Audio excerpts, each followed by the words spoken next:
Okay, whenever you're ready, you're good. Hi, my name is Stefan Nusser. I'm Chief Product Officer at Fetch Robotics. We're based in San Jose, California. And let me welcome you to our headquarters. I know this looks like a warehouse, but it's really a demo facility. We are located here in our headquarters. This is where we design, this is where we develop and build all of our robots. And today I want to welcome you here. Since we cannot be together in person, I want to welcome you here to our headquarters and show you two of our new product demos that we've got set up for you here. So for the first product demo here, we want to talk about the workflow that is happening quite frequently in warehouses, case picking. Case picking is the workflow when you collect a single case orders and put together a mixed case pallet.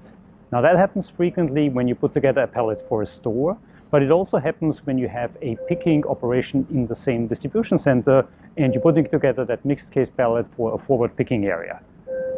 This is typically done by a trained associate with either a forklift or a walkie rider or another machine that can move a pallet. So the associate gets on the forklift, collects an empty pallet, and then starts driving through the pallet storage area, collecting the cases that you need for that particular order. Usually there's some kind of guidance system involved, a device that tells the picker what kind of cases to look for and how many to pick. This can be a voice guidance system, it can be a heads-up display vision guidance system, or it can simply be a scan gun with a screen. That device tells the picker where to go. The picker then gets on the fork truck, drives there, gets off the fork truck, collects the cases, puts them on the pallet, and then keeps repeating that until the pallet is fully built. Typically, at the end of the process, you would drive to a stretch wrapper, get the pallet stretch wrapped, and then the process comes to an end. Now, as you can imagine, most of the time in this process is spent traveling from big location to big location and getting on and off the fork truck or the walkie rider. Also, with these machines, there is a considerable probability of injuries. So it is not unusual for these case picking workflows to cause injuries, and therefore it is a workflow where AMRs can be particularly useful. So let's take a look at how we can implement that case picking workflow with an AMR. At the center of this solution is our Freight 1500 AMR. It's designed to lift 1.5 metric tons, 1,500 kilograms, and so it can comfortably lift most pallets as they get built during the case picking workflow. The idea is that the pallet gets put on the AMR, and then it is the AMR that navigates autonomously from big location to big location. Now, what makes this safer is the very sophisticated sensor equipment that is on these AMRs. So if we take a look at our Freight 1500, it has 2 laser scanners. Each one of these laser scanners has a range of 25 meters. With these laser scanners, the AMR has a field of view of 360 degrees. So as a matter of fact, the AMR can drive forward or backward, and it is equally safe. There is no difference because the AMR can see in each direction.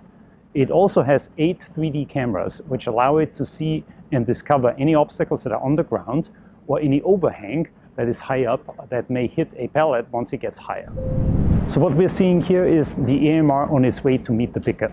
Now, how does the AMR know where the picker is going to be? It knows because both the picker and the AMR are being orchestrated by a warehouse execution system. So it is the warehouse execution system that creates an efficient flow by sending pickers and AMRs into the right aisles in the right sequence.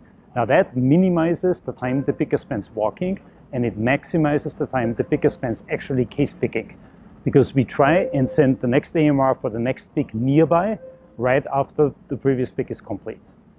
Now, how does the picker get guidance? In the case of case picking, it is important for the picker to have both hands available. So what we are showing here is a vision-guided approach where the picker has a heads-up display. And on that heads-up display, they get a prompt that tells them what kind of case to pick, from what location, and where to put it on the AMR once it has arrived. A vision-guided approach is not the only solution for instructing pickers about the picks and where to put the case. Frequently used are also voice guidance systems. Those use a headset where a voice prompt essentially tells a picker what case to pick and where to put it on the AMR. Other approaches are an RF scan gun with a display where the picker can read what the next pick is and where the next pick location is. In each one of these cases, we also want the picker to be able to scan the case before putting it onto the pallet. That is an important audit record, so all of these approaches can be combined with either a ring scanner or a barcode scanner as a variable, or with an RF scan gun. But let's get back to our picker here with his heads-up display.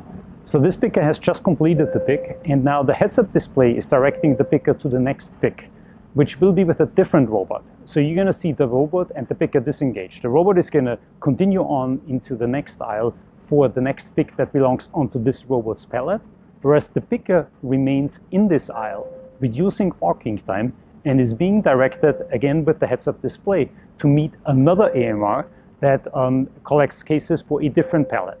So we're trying to keep pickers within the same zone, within the same aisle as much as possible, minimizing walking time and sequencing AMRs with different pallets into that aisle. So here's our AMR again. As you can see, the pallet is almost completely built. So now many cases have been put on top of this AMR. Different pickers have put the different cases on top of the AMR. And the other thing the optimization is doing for us, the optimization provided by the warehouse execution system, is it helps build an efficient path. So the path that this AMR has traveled is as short as possible for collecting all these different cases. And now with this final pick, the pallet is complete and the AMR will head out to the stretch wrapper. So let's recap what we've seen here. In this solution, the pickers stay in their assigned zones, one or multiple aisles. The pallet moving is done by the AMR. That drastically reduces the risk of injuries, since forklifts are no longer needed for moving the pallet from pick location to pick location. If we look at the ROI for this solution, when you compare the manual workflow with the automated workflow, in the manual workflow, 80% of a picker's time is spent transporting the pallet from pick location to pick location. They're driving the fork trough or the walkie rider, they're getting on, they're getting off, and only 20% of their time is spent on picking. And it is by drastically shrinking those 80% that we get a very significant productivity improvement, in addition to making the workflow much safer. And that is where the real value of this solution is.